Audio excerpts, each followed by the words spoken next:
Nang pasimula ng paghahari ni Joaquim na anak ni Josias na hari sa Huda, dumating ang salitang ito kay Jeremias na mula sa Panginoon na nagsasabi, "Ganito ang sabi ng Panginoon sa akin, gumawa ka para sa iyo ng mga panali at mga pamatok, at ilagay mo sa iyong batok, at iyong mga ipadala sa hari sa Edom, at sa hari sa Moab, at sa hari ng mga anak ni Amon, at sa hari sa Tiro, at sa hari sa Sidon, sa pamamagitan ng kamay ng mga sugo, na nagsisiparoon sa Jerusalem kay Sedekias na hari sa Huda. At ipagbilin mo sa kanilang mga Panginoon na iyong sabihin, ganito ang sabi ng Panginoon ng mga hukbo, ng Diyos ng Israel, ganito ang inyong sasabihin sa inyong mga Panginoon. Aking ginawa ang lupa, ang tao at ang hayop na nasa ibabaw ng lupa, sa pamamagitan ng aking dakilang kapangyarihan, at sa pamamagitan ng aking unat na bisig, at aking ibinigay doon sa minamarapat ko. At ngayon ay ibinigay ko ang lahat ng lupaing ito sa kamay ni Nabucodonosor na hari sa Babylonia, na aking lingkod, at ang mga hayop sa parang ay ibinigay ko rin naman sa kanya upang mangaglingkod sa kanya. At lahat ng mga bansa ay mangaglilingkod sa kanya, at sa kanyang anak, at sa anak ng kanyang anak, hanggang sa dumating ang panahon ng kanyang sariling lupain. At kung magkagayoy, maraming bansa at mga dakilang hari ay paglilingkuran siya. At mangyayari na ang bansa at ang kaharian na hindi maglilingkod kay Nabucodonosor na hari sa Babylonia, at yaong hindi yuyukod ng kanilang ulo sa pamatok ng hari sa Babylonia, ang bansang yaon, sabi ng Panginoon, ay parurusahan ko ng tabak, at ng kagutom, at ng salot, hanggang sa aking malipol sila sa pamamagitan ng kanyang kamay.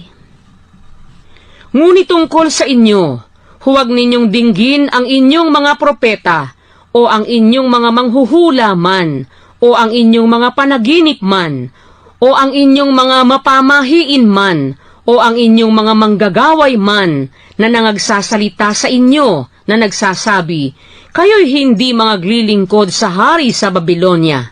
sapagkat sila'y nanganghuhula ng kasinungalingan sa inyo, upang ilayo kayo sa inyong lupain. At aking palalayasin kayo, at kayo'y mga lilipol. Ngunit ang bansa na iyukod ang kanyang ulo sa pamatok ng hari sa Babylonia, at maglilingkod sa kanya, ang bansang yaon ay aking ilalabi sa kanyang sariling lupain, sabi ng Panginoon, at kanilang bubukirin at tatahanan. At ako'y nagsalita kay Sedekias na hari sa Huda, ayon sa lahat ng mga salitang ito na aking sinabi, at inyong iyukod ang inyong ulo sa pamatok ng hari sa Babylonia, at mangaglilingkod kayo sa kanya at sa kanyang bayan, at kayo'y mga buhay. Bakit kayo'y mga mamatay, ikaw at ang iyong bayan, sa pamamagitan ng tabak, ng kagutom at ng salot, gaya ng sinalita ng Panginoon tungkol sa bansa na hindi maglilingkod sa hari sa Babylonia? At huwag kayong mga kinig ng salita ng mga propeta na nangagsasalita sa inyo, na nangagsasabi, kayo'y hindi maglilingkod sa hari sa Babylonia, sapagkat sila'y nanganghuhula ng kabulaanan sa inyo.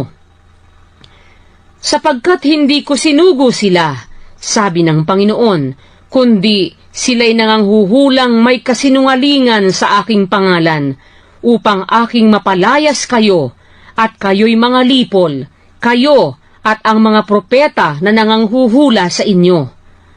Ako naman ay nagsalita rin sa mga saserdote at sa lahat ng bayang ito na nagsasabi, ganito ang sabi ng Panginoon,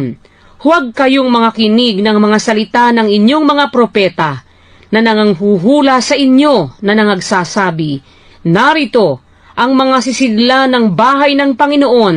ay madaling madadala uli na mula sa Babylonia, sapagkat sila'y nanganghuhula ng kasinungalingan sa inyo. Huwag ninyong dinggin sila. Mangaglingkod kayo sa hari sa Babylonia at kayo'y mga buhay. Bakit nga ang bayang ito ay magiging sira? Ngunit kung sila'y mga propeta at ang mga salita ng Panginoon ay sumasa kanila, mamamagitan sila ngayon sa Panginoon ng mga hukbo, upang ang mga sisidlan na naiwan sa bahay ng Panginoon at sa bahay ng hari sa Huda at ng Jerusalem ay huwag mga paroon sa Babylonia. Sapagkat ganito ang sabi ng Panginoon ng mga hukbo, tungkol sa mga haligi, at tungkol sa dagat-dagatan, at tungkol sa mga tungtungan, at tungkol sa nalabi sa mga sisidlan na nangaiwan sa bayang ito, na hindi kinuha ni Nabucodonosor na hari sa Babylonia,